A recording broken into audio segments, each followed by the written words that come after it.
Good day, my people. Good day to all. Welcome to my program today. Actually, I will be making these videos and I'll be sounding original the way I'm supposed to be sounding. I don't need to look YouTube face again. Maybe for them to dictate for me how I should be doing my videos or how I should be running my things again, because I know it will cost me money. It will be costing me over 100 and something euros per month to host my videos on air, but I believe it's worth it. I'll be paying it, no wahala. So today's program, I'll be touching in a lot of things. I will be hitting on Biafra, and I will be hitting on Nnamdi Kanu. I will be also hitting on the computer village. I will also be hitting on Mayeti Allah, the people that Nigeria just gave 100 billion naira. And I will also play audio of a Nigerian senator, what he just said as a senator. And on these areas, this discussion, you need to listen to it. You need to listen to it because the senator opened everybody's eyes. The senator made us to do what I'm about to tell you people to do, you know. So first of all, let me welcome you once again to my program. Welcome to my program, and thank you for coming over to watch this program. I love your move, you know. So, and I will also add to this video, I have seen that a lot of people are subscribing to iroko.com. But if you subscribe, the email you provided when you are subscribing, when you are filling those forms, the website sent you an email to verify your account. Verification of account means you go to that email, open it, you will see admin or something from iroko.com sent you a mail. You open the email, there is a link that is inside there. You have to click on that link. That link is embedded with code, identification number, that will identify that you own that email. Then you can be able to log in. But registering and trying to log in without verification won't let you in. Sorry, it's for security purpose. You have to verify yourself, and I cannot verify you. You have to prove that you are the one. So what I'm about to say today, or where I'm about, the areas I would like to touch, is in terms of the investment of Igbo people in Yoruba land, in Lagos State. We keep on receiving a lot of excuses and the reason why the Lagos government are destroying, having the right and using their veto power to destroy and dismantle the whole Igbo business and Igbo infrastructures in various parts of Lagos State. Upon that, Igbo people are the only people creating, individuals creating jobs in Nigeria. Those areas they are trying to dismantle and destroy have created thousands upon thousands of jobs in Lagos State. And the people creating those jobs are the civilians, the normal people on the street, ordinary people that migrated to Lagos to do their business, because the federal government of Nigeria blocked all the whole entire seaport that operating in the eastern part of the nation, squeezing them to move over to Lagos. Now they are in Lagos. Millions of Naira's investment are being dismantled and being perished, destroyed by the state government. The same people, I think what they are trying to do is systematically move our wealth to their country or to their area. We call it their country because it's not part of us. To systematically move our wealth to their country and destroy it once and for all, so that the people will no longer have money to run their affairs, and then so that we will be subdued and remain quiet whenever they are talking. And I know that it will never work that way, because this program now will start giving them what they want and the way they want it, and I will motivate my people to the highest goal. So And the same move now, this picture you are seeing on my background now is another hotel in Abuja. This hotel, this man actually said that yes, this place, they gave him this place to build hospital. But later he built something else. He built nightclub. And the same government in Abuja came to him and charged him extra money. How many millions of naira? Which he said he paid so that that option of hospital will be removed from the file. They collected that money, still come back and raided the hotel. After 24 hours, bulldozer appeared and dismantled without warning, not even allowing him to move all his equipment. The things that was destroyed in this place worth millions of naira. Over 300 million naira worth of properties, not the building itself. Properties that is inside this place worth 300 million naira. And this small place created over 150 jobs within that area. The same person paying them, paying the whole people moving on the street that has nothing to do. Do you know why they did this thing? I will show you the reason why. You know, they talk about Sharia law. Zamfara adopted Sharia. And you people thought that the whole thing will end up in Zamfara. It's now moving like kerosene, gradually. Moving down. Sharia law is being implemented in Abuja now. Federal capital territory that's supposed to be independent of religion.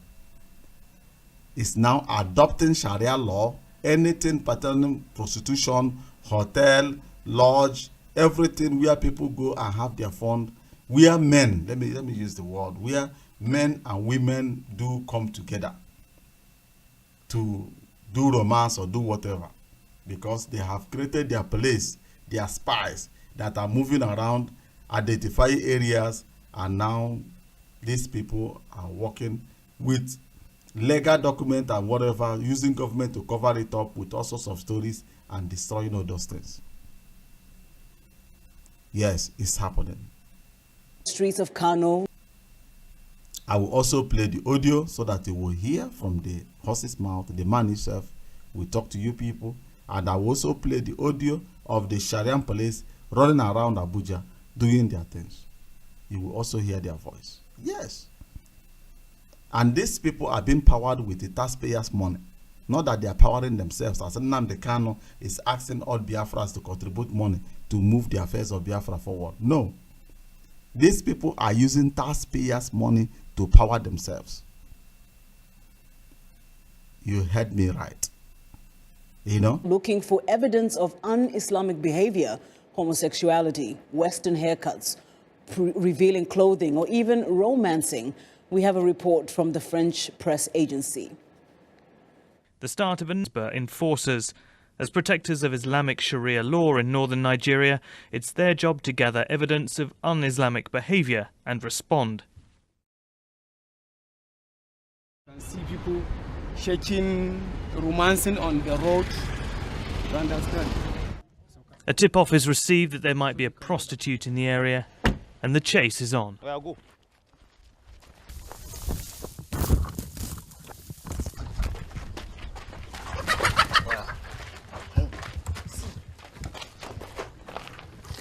A girl is apprehended, suspected of prostitution, and taken back to base for further questioning. The Hizbah to resolve disputes and preach Sharia law rather than detain and punish. Serious criminal offences, they refer to the police and the courts.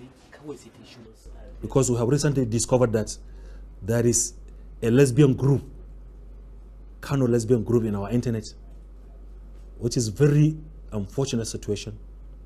And that is why we from the Hizbah end mobilize our men to every nook and corner just to preach for them that unless our society is clean from all these kind of things, we will not know where we will find ourselves in the near future. In recent months, a campaign by the Hizbah against immorality has seen scores cautioned and disciplined for a range of offences, including wearing trousers too low or sporting Western-style haircuts. Often the crackdowns are coordinated with religious festivals, when revellers are more likely to push the boundaries of decency. Others suspect a political accused by rivals of lacking commitment to Sharia's guidelines. But in the busy central market, many approve of the need to reverse some of the more unsavoury trends. Our youth wear tight trousers and they pull them down from their waist. They also have a type of haircut like the footballer Balotelli or the Zidane cut. There are so many of them. Back at base, another 2 suspected prostitutes have been questioned and cautioned. They've counseled me and told me to go back to my parents, even if that just means doing menial housework. This time they are let off, promising to change their ways and hoping never again to find themselves on the wrong side of the Hizbah. And another issue now is this Mayeti Allah. This Mayeti Allah. Mayeti Allah was formed 1970. The name, the umbrella they use is to organize all the whole Katori area to put them under one umbrella, and so that they will have a government that will be governing them and be looking after them and all those things. But this Mayeti Allah is the largest legal terrorist organization being formed in Nigeria, and the people,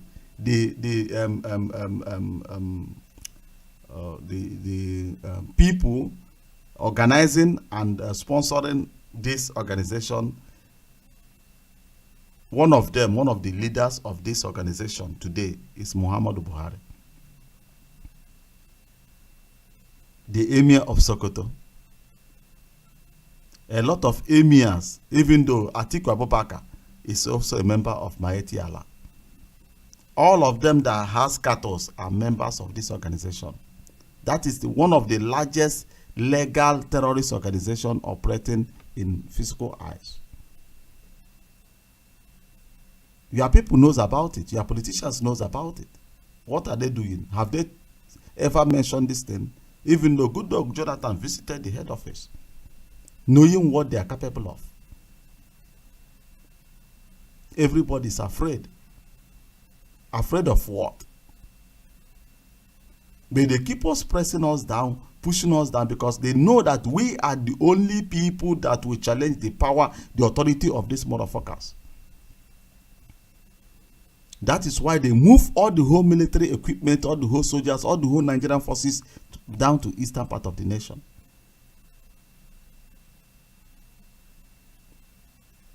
They move forces to the east to the extent that the north doesn't even have enough forces that will guarantee their own safety. Yes. The northern part has no police, no military that will guide them. All of them are in eastern region, and they are afraid to pull the ones in eastern region, because when they start pulling them, we will start rearming ourselves.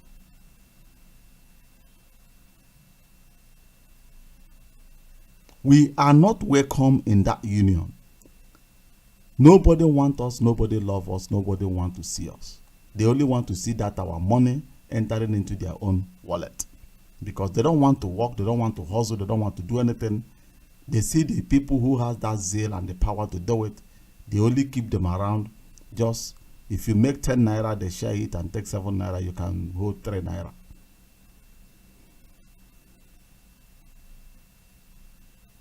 How long are we going to play this game? Now, the Mayeti Allah, this Katori area, the Muslims, are now moving eastwards with all their cattle, pushing eastwards. Yes, they are pushing to our areas heavily.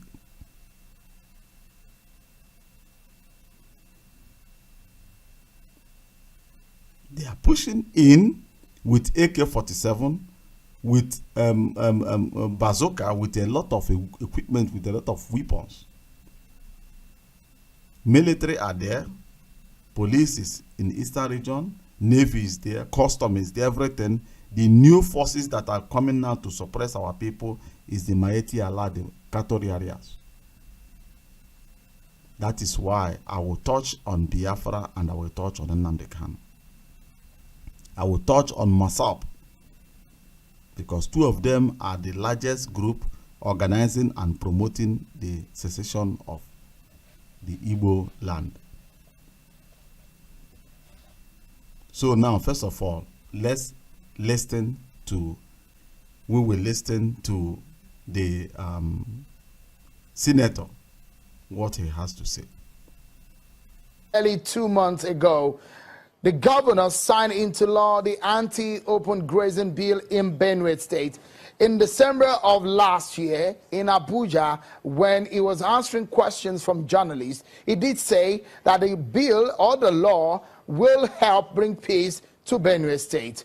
Few days later, his people were attacked, and he looked so helpless. He looked so much as someone who is called the chief security officer of his state can no longer handle the security situation in the state, and he's asked that the federal government should come to their aid. And that's the reason why I asked if you're worried. And again, he did mention in that soundbite that these people carry sophisticated weapons.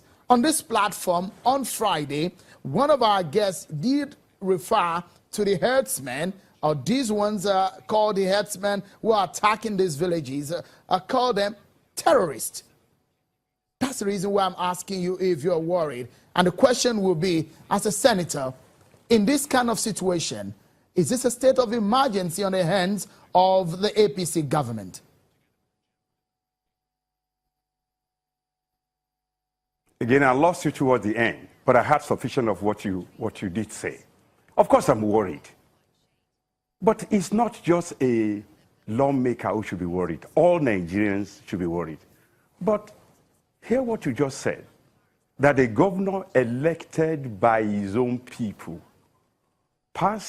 signed into law what was passed by legislators of his own people. And 2 days later, he was invaded, his space was invaded and attacked.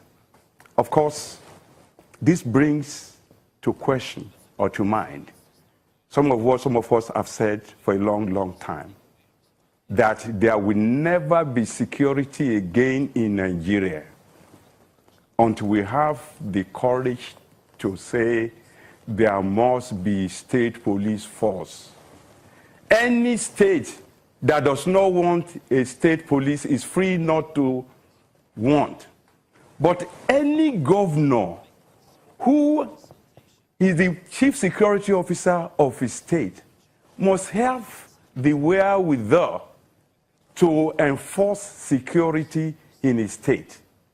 I believe that as it were right now, our states have been reduced to prefectures, that is, units of schools where prefects are in charge. And essentially, the prefects are the mercy of both the school principal and the teachers, and so on and so forth. If Nigeria federalism must work, every unit of that federalism must have the means by which they can maintain security. The Nigerian police, the Nigerian military, they have probably done their best, but they have failed woefully. And anybody who can think that you can now bring people overnight who are not familiar with the terrain to defend and police that terrain is deceiving himself. When the last time we considered this in the Senate, many of us prayed and worked hard that we must go back to what we had at independence. Any region that did not want to local police may not have it, but any region that wanted it could have it. We must go back to that again. Without that, we won't be able to do it. Look at what we have today when it comes to the arrangement of security forces in Nigeria. We have the Nigerian police, we have MOPOL, we have SARS, we have civil defense, we have NIMASA, we have Coastal Guard. More recently, they just have what they call Peace Corps. All of them combined have failed. I want to see which member of the Nigerian civil defense will go and face these Fulani herdsmen who are carrying bazookas and AK-47. Today, in the newspaper this day, the report was that thousands of them were sighted at 2 different locations, carrying sophisticated weapons. If this report is true, I have lived in Ora Igbomina for almost 70 years now. And in Ora Igbomina, Fulani people live in peace with the Igbomina people. They don't terrorize our people. But right now, when you have people carrying bazookas, we know that somebody somewhere is sponsoring an undeclared civil war against Nigeria. Our president must lead us to fight this civil war, fight it decisively, and thereafter, after we have won, put in place a structure that will allow even every local government to defend itself. Unless we are deceiving ourselves. The truth is, the record as that today is that we have, to this extent, failed. But I want to be fair. These problems were not created overnight. These problems will not be solved overnight. What to me is worrisome is if the governor was correct, that alarms were sounded and that security forces were notified about this danger and that nothing was done until after the fact, then who can we blame? Look, does every member of the APC go to police every state of this republic? Of course not. Government is run by specific ministries, specific agencies, and specific departments, the membership of all of which transcend party membership. So yes, I would say my party has failed, but I believe it's more than the failure of one party. It is the failure of the system that we have right now. And that system is crying for urgent overhaul, urgent revision, so that both the military and the police can be organized in such a way and equipped in such a way that they can defend the Nigerian people. Otherwise, what is going to happen in the end is that some governors will now begin to organize their own paramilitary and para-police forces of resistance. When we get to that stage, we are already. So now you have been finished listening to what is going on. So let me continue on MASAP and Nnamdi, IPOB. My message to them is this. We should be looking how things are functioning, how things are moving in Nigeria. MASAP have started agitating, sensitizing our people. Nnamdi Kanu came in, perfected everything in spreading the news and waking our people up. My question to you people, what next?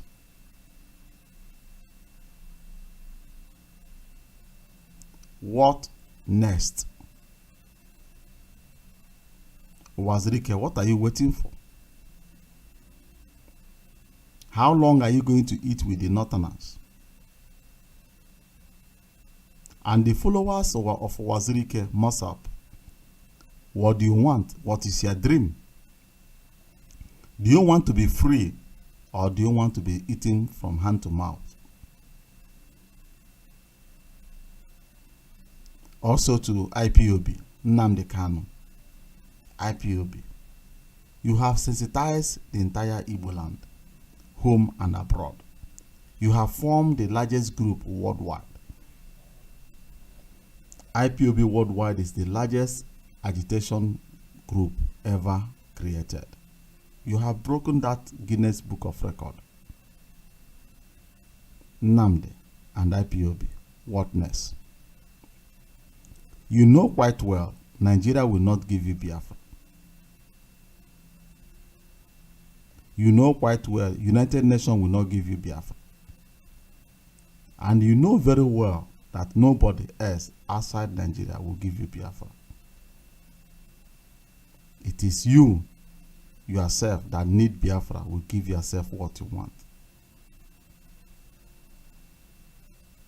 And if you want Nigeria to sit down to negotiate the Biafran affairs, you know what to do. Don't be afraid to be a terrorist. After all, Mandela, that everybody is using today to make some remarks and everything, has been in American terrorist list for decades. Yes. Even England put Mandela on that terrorist watch. Are you afraid because they call it terror? Terrorist has different categories. The Nigerian affairs is not South African affair. It's not Mandela method.